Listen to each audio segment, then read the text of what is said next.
Hi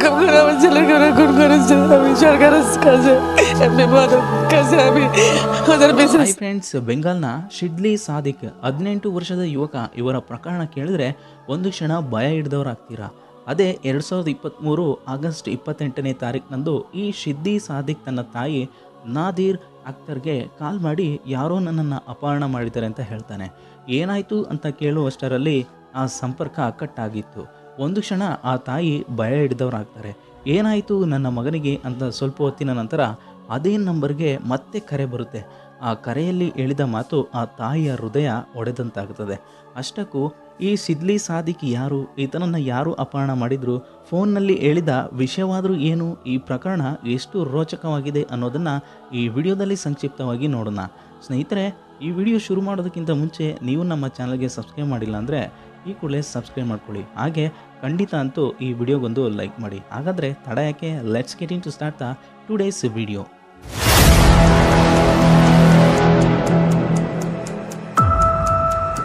ಸ್ನೇಹಿತರೆ, ದಿನೇ ದಿನೇ ಹೋಗ್ತಾ ಇದ್ದಂತೆ ಪ್ರಪಂಚ ಬದಲಾಗ್ತಾ ಇದೆ ಅನ್ನೋದಕ್ಕೆ ಈ ಶಿದ್ಲಿ ಸಾದಿಕ್ ಪ್ರಕರಣ ಉದಾಹರಣೆ ಆಗಿದೆ. ಈ ಶಿದ್ಲಿ ಸಾದಿಕ್ ಮೂಲತಃ ಬೆಂಗಾಲ್ನ ವ್ಯಕ್ತಿ. ಈತ ಬಾಂಗ್ಲಾದೇಶದಲ್ಲಿ ನೆಲೆ ಕಂಡುಕೊಂಡಿರ್ತಾರೆ. ಈ ಶಿದ್ಲಿ ಸಾದಿಕ್ ಕುಟುಂಬ ಆರ್ಥಿಕ ಸ್ಥಿತಿಯಲ್ಲಿ ಅಷ್ಟೇನೂ ಚೆನ್ನಾಗಿರಲಿಲ್ಲ.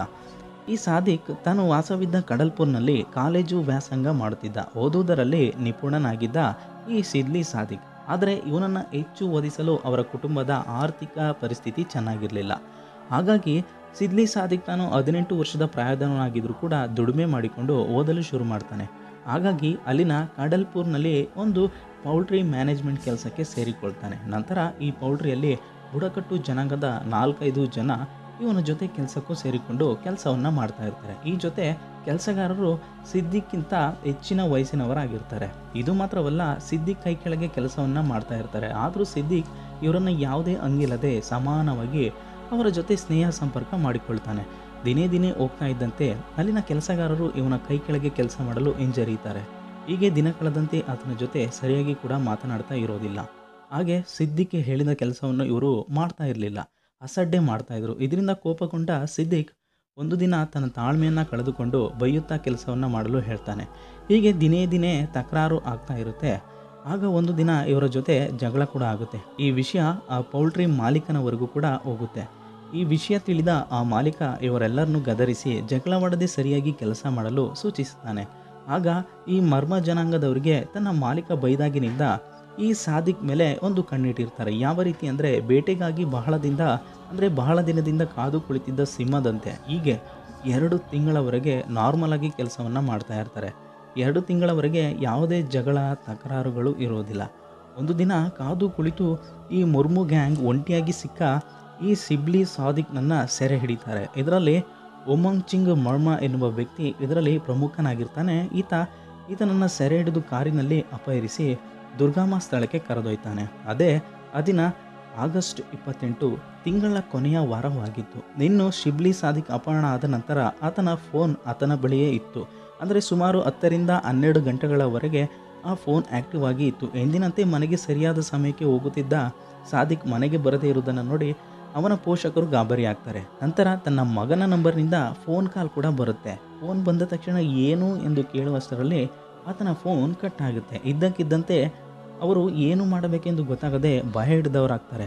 ಆ ಸಮಯದಲ್ಲಿ ಅದೇ ನಂಬರ್ನಿಂದ ಮತ್ತೆ ಫೋನ್ ಕಾಲ್ ಬರುತ್ತೆ. ಆದರೆ ಫೋನ್ ಕಾಲ್ನಲ್ಲಿ ಬೇರೊಬ್ಬರ ಧ್ವನಿ ಕೇಳಿಸುತ್ತೆ. ಆ ಕರೆಯಲ್ಲಿ ಹೇಳಿದ ವಿಷಯವಾದರೂ ಏನು, ಯಾರು ಈ ಕರೆಯನ್ನು ಮಾಡಿದರು ಅನ್ನೋದನ್ನು ನೋಡೋದಾದರೆ ಮತ್ತಾರೂ ಅಲ್ಲ, ಆ ಅಪಹರಣಕಾರರು. ಫೋನ್ ಮಾಡಿದ್ದೇ ನಿಮ್ಮ ಮಗನನ್ನು ಅಪಹರಿಸಿದ್ದೇವೆ, ಈತನನ್ನು ಬಿಡುಗಡೆ ಮಾಡಬೇಕೆಂದರೆ 15 ಲಕ್ಷ ಕೊಡಬೇಕೆಂದು ಬೇಡಿಕೆಯನ್ನು ಇಡ್ತಾರೆ. ಮೊದಲೇ ಸಾಕಷ್ಟು ಕಷ್ಟದಲ್ಲಿ ಇದ್ದ ಸಾದಿಕ್ ಕುಟುಂಬ ಅಷ್ಟು ಹಣವನ್ನು ಹೊಂಚುವುದು ತುಂಬಾ ಕಷ್ಟವಾಗಿರುತ್ತೆ. ಹೇಗೋ ಹೊಂಚುವ ಎಂದು ನೋಡುವಷ್ಟರಲ್ಲಿ ಹಣ ಎಲ್ಲಿಯೂ ಕೂಡ ಸಿಗಲಿಲ್ಲ. ಹಾಗೆ ಆ ಅಪಹರಣಕಾರರಿಗೆ ಸಾದಿಕ್ ಕುಟುಂಬದ ಪರಿಸ್ಥಿತಿ ಬಗ್ಗೆ ಚೆನ್ನಾಗಿ ತಿಳಿದಿತ್ತು. ಹಾಗಾಗಿ ಅದೇ ಆಗಸ್ಟ್ 31ರಲ್ಲಿ ಮತ್ತೆ ಫೋನ್ ಕಾಲ್ ಮಾಡಿದಾಗ ಸಾದಿಕ್ ಪೋಷಕರು ಹಣವನ್ನು ಕಡಿಮೆ ಮಾಡುವುದಾಗಿ ಕೇಳಿಕೊಳ್ತಾರೆ. ಆಗ ಆ ಅಪಹರಣಕಾರರು ಬರೀ 2 ಲಕ್ಷ ಕೊಡಲು ಡಿಮ್ಯಾಂಡ್ ಮಾಡ್ತಾರೆ. ಆದರೆ ಈ ಹಣವನ್ನು ಕೊಡಲು ಅಥವಾ ಹೊಂದಿಸಲು ಸಾದಿಕ್ ಪೋಷಕರಿಗೆ ತುಂಬಾ ಕಷ್ಟ.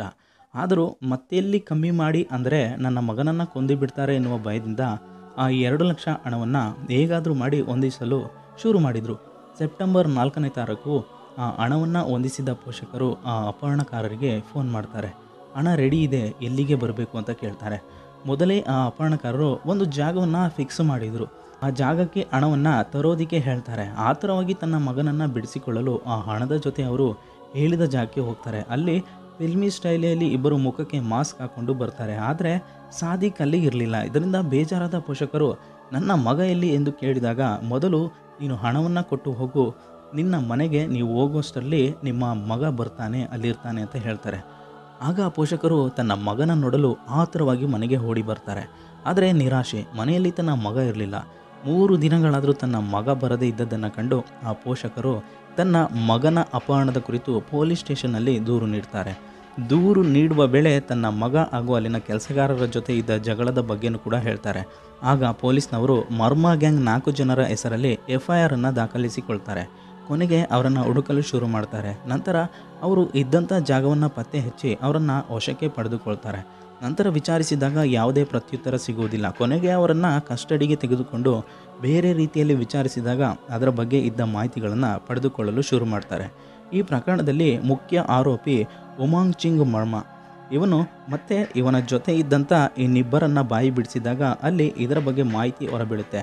ಒಬ್ಬೊಬ್ಬರಿಗೂ ಟ್ರೀಟ್ಮೆಂಟ್ ಮಾಡಿದ ನಂತರ ಅವರು ಕೊಟ್ಟಂಥ ಉತ್ತರ ಪೊಲೀಸ್ನವರನ್ನು ಒಂದು ಕ್ಷಣ ಬೆರಗಾಗುವಂತೆ ಮಾಡಿತ್ತು.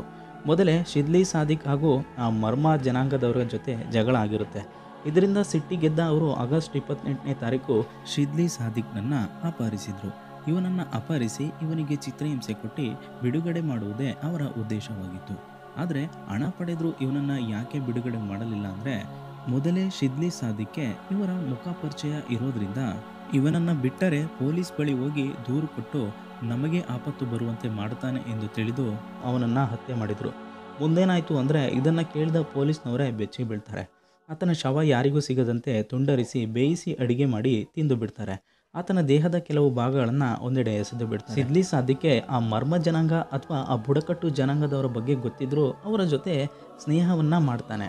ಆದರೆ ಈ ಜನರು ಸ್ನೇಹಕ್ಕೆ ಬೆಲೆ ಇಲ್ಲದಂತೆ ಆತನನ್ನು ಕೊಂದು ತಿಂತಾರೆ. ಭವಿಷ್ಯದಲ್ಲಿ ಮಹತ್ತಾರು ಕನಸು ಸಾಧನೆ ಕಂಡಿದ್ದ ಶಿದ್ಲಿ ಮೃಗಗಳ ಕೈಗೆ ಸಿಕ್ಕಿ ಬಲಿಯಾಗ್ತಾನೆ. ಇದು ಶಿದ್ಲಿ ಸಾದಿಕ್ ಪ್ರಕರಣಕ್ಕೆ ಸಂಬಂಧಿಸಿದ ಮಾಹಿತಿ. ಓಕೆ ಸ್ನೇಹಿತರೆ, ವಿಡಿಯೋ ಇಷ್ಟ ಆದರೆ ಲೈಕ್ ಮಾಡಿ, ಶೇರ್ ಮಾಡಿ ಹಾಗೂ ಮರೆಯದೆ ಇಂಟ್ರೆಸ್ಟಿಂಗ್ ಟಾಪಿಕ್ಗೋಸ್ಕರ ನಮ್ಮ ಚಾನಲ್ಗೆ ಸಬ್ಸ್ಕ್ರೈಬ್ ಮಾಡಿ. Thanks for watching video.